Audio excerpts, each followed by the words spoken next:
Amerika versus Cina saat ini bukan perang dagang, tapi perang ideologi. Jadi janganlah melihat Amerika dan Cina bersih tegang, kemudian pejabat negara berkomentar, oh itu cuma perang dagang dua negara, gak banyak pengaruhnya buat Indonesia, kita cari negara lain selain mereka. Alah, malu bener kalau saya mendengar opini seperti ini. Asli malu saya, seperti gak ada kedalaman analisanya, seperti gak ada keilmuan bernegaranya. Ambil gampangnya saja, toh rakyat gak banyak ngerti urusan beginian. Sebentar om, hati-hati ngomong begitu. Semua bisa berubah dalam hitungan bulan, bukan tahun. Kembali ke persamaan level playing field, kesamaan cara bermain yang sedang Amerika tekan Cina ini. Apa yang mau disamakan? Ideologi Amerika adalah demokrasi.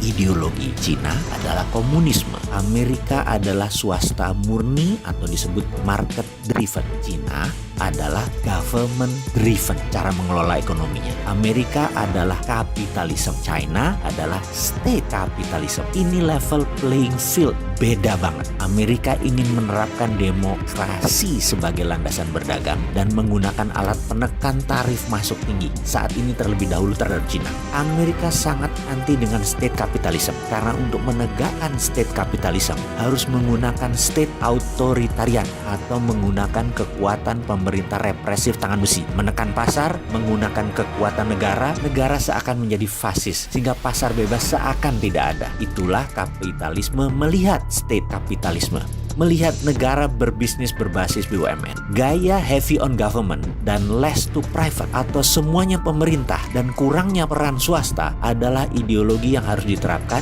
jika sebuah negara ingin menggunakan dana obornya Cina. Harus government driven. Itu banyak terjadi seperti di negara Sri Lanka, di negara-negara Afrika, Papua Nugini, dan banyak negara lainnya.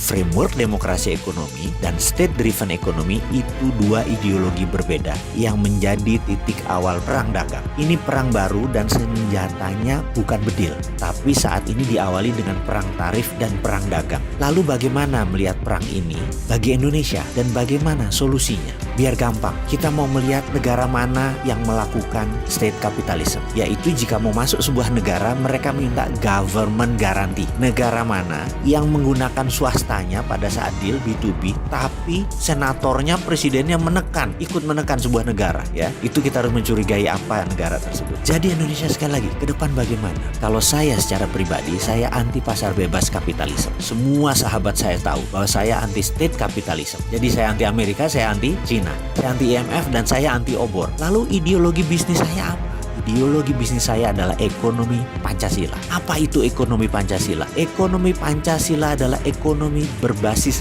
fair trade, keadilan, bukan free trade. Kembali ke topik perang dagang, state capitalism dan swasta pasar bebas. Tindakan Amerika melindungi swastanya, tindakan Cina melindungi komunismenya. Indonesia sekali lagi harus menerapkan ekonomi Pancasila berbasis fair trade. Diawali dengan membangun kekuatan dalam negeri, membangun kekuatan sendiri, membangun tanpa uang asing, tanpa teknologi asing. Stop menggunakan apapun berhubungan dengan asing. Tidak ada istilah foreign direct investment, tidak ada istilah ekonomi bergantung pada asing. Cukup membuat kebijakan ekonomi baru berbasis produk lokal.